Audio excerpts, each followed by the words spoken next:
Welcome to Hood Champion Boxing Sports. In boxing, find a way to win or you find a way to lose. Check this out, man.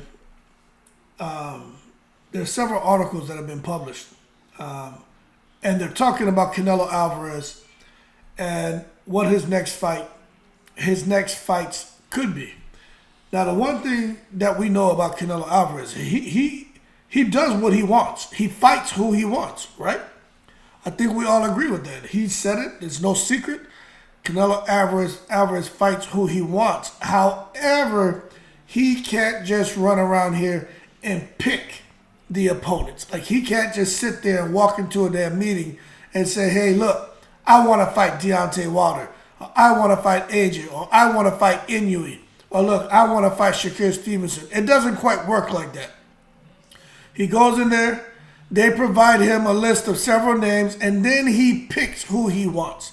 Okay? That's how that works. It's not a matter of him just sitting back, man, and pulling whatever hair out of his backside and saying, yeah, this seems to be the hair that I want to deal with today. That's not the case, okay? So I just want to make sure that's clear. He does get to pick the fights that he wants, but it's based off of a list of fighters that are being provided to him, okay? So there's certain names right now.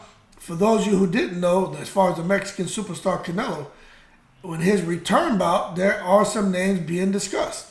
And don't be surprised, but I'm going to tell you right now, Jermall Charlo is one of those names. David Benavidez, of course, and then, hey, shockingly enough, Terence Crawford. All right?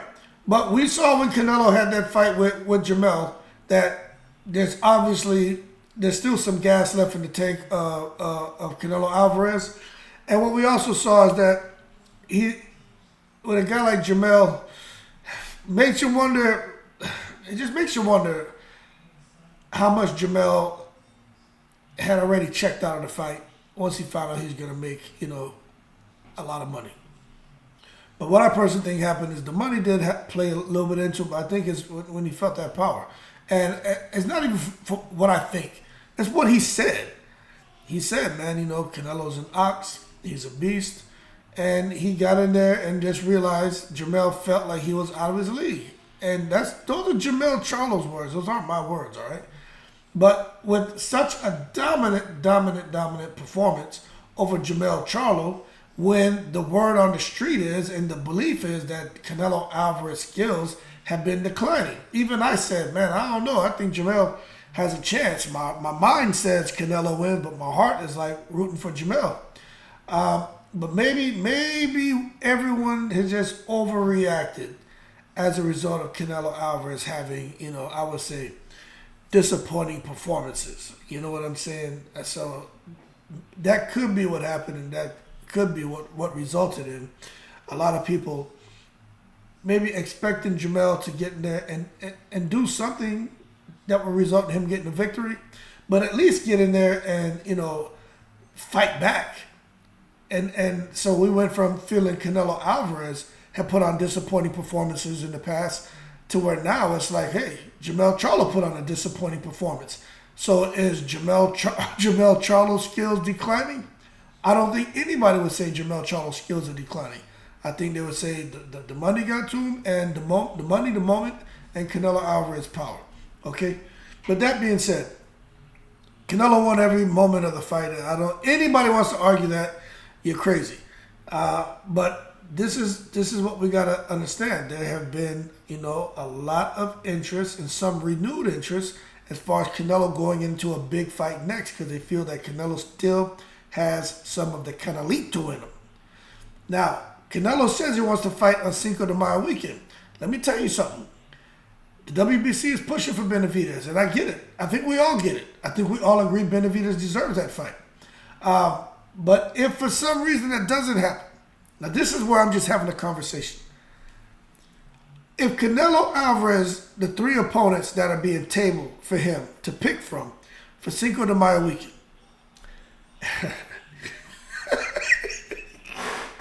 I tell you what, Cinco de Mayo and the whole Viva Mexico would turn into Viva El Negro if they pick Terence Crawford as his next fight. I'm telling you right now, I'm going to go ahead, man, and get me a little banner. And when I make that video, it's going to be called Viva el Negro. Because if they pick Terence Crawford to fight on Cinco de Mayo weekend, contingent upon Terence Crawford beating Earl Spence, that's what a lot of people are going to be trumpeting. Viva el Negro. Because let me tell you something. For those people who are out there saying, oh, there's no one in the world, there's weight classes for a reason. Why in the world would Canelo Alvarez pick Terence Crawford? He gets no credit if he beats Terence Crawford. This is just dumb. It's stupid. Terence Crawford doesn't stand a chance. Now, to that I say hold your horses. Let's not take it to the stupid. Now, what I will say is I can understand why somebody would say Saul Alvarez is the favorite. Canelo's the favorite. I get that. But what I don't understand is that people don't understand Terence Crawford showed up to the Charlo Canelo fight to see who won, to make sure so he could call out the winner. Terence Crawford really does want to fight Canelo. Like, he's not just chasing a payday. This man truly wants to fight Canelo Alvarez. He truly believes he can beat him. Now, I'm going to tell you something. When you take a look at a few things here, right? Crawford's about 5'8", 5'9". Canelo is about 5'8". Okay, so they're about the same in height. As far as the reach now, Terence Crawford, dismiss this. Terence Crawford has about a 4-inch reach on Canelo. Now, I'm going to tell you, Canelo's reach is 70 inches, Crawford's 74. The fact that Crawford can box and move, get in and out, and he looks like a damn Dawson from Street Fighter in it with those long arms, right? Yoga firing his opponents with the jab and the backhand left and the hooks. If he fights Canelo, I truly believe that Crawford will be effective with his jab. Let me tell you, I've sat back yesterday and today, and I was like trying to break down Canelo and Crawford.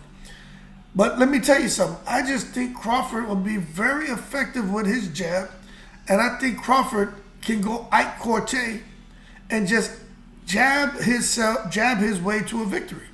I really do, man. The jab causes fighters to reset. The jab, man, is, I mean, look, if you have a highly effective jab and a powerful jab and an educated jab, that makes all the difference in the fight. And you got two elite fighters here. I understand the weight classes. Anyone want to argue about the weight class, I think you have too much time on your hands. I get it. But that 4-inch reach advantage, that educated jab, that ability to take just half a step back, attack on angles, I think Crawford will have a lot of success, and at some point you'll see him starting to drop what's he fight? Yes, so drop the left hand behind it and come back with a right hook, tie up Canelo, and this is where I think we're going to see just how strong Crawford really is, because you saw when Canelo was fighting Charlo, he was shoving Charlo back, pushing his head sideways, shoving him down. Canelo was out there basically manhandling Charlo. From what I understand, it's not going to be that easy to manhandle a guy like Terence Crawford. But when I look at it, I think this Crawford-Canelo fight is more interesting than what people are want to give it credit. I really think it's an interesting fight. And the number one thing is I just don't think Crawford is going to. I don't think he's going to quit, man. You know, now that I'm sitting here and I'm looking at it, and I watched him when he during the epilogue and when he was coming into the fight, and some of the interviews with Crawford when he was coming into the fight for Canelo and Charlo. I really think, even if he gets hit with something, I just don't think it's going to be much. I just don't think he's going to be much at all. I don't think so. And I think Canelo's going to have more respect for Terence Crawford, but Crawford's going to have to earn it. He's going to have to earn it. Okay? But that Cinco de Mayo weekend, that could turn out being, you know, a Viva el Negro weekend, because Jermall, Charlo, and Canelo, that is another intriguing matchup. But right now, I don't think anybody feels Jermall Charlo will get in that ring with Canelo and beat Canelo. I don't think, and you know what? It's crazy because since we say weight classes matter, right? The preponderance of fans would side with Crawford to put up a better effort against Canelo than Jermall Charlo. And Crawford is a damn 147 pounder. Charlo really fighting at 160, 168 is probably where he's the most comfortable. But people are going to sit there and if they were to bet, they'd bet their money on Crawford over Jermall as far as who would really put up a good effort and have the best chance of defeating Canelo. And that's crazy. But, Jermall Charlo has his hands full with Jose Benavidez Jr. And we just have to see what that goes, how that goes. But then after that, I'm telling you, if for some reason the WBC decides, and look, for those of you who say, nope, the WBC, they're going to push for Benavidez and Canelo, they're going to push for where the most money's at. You understand? That's what they're going to push at. What we need to be concerned about are those other sanctioning bodies who are going to sit there and want Canelo to defend those belts against someone else, against their guys who are number one in line. So this could be a bit of wishful thinking.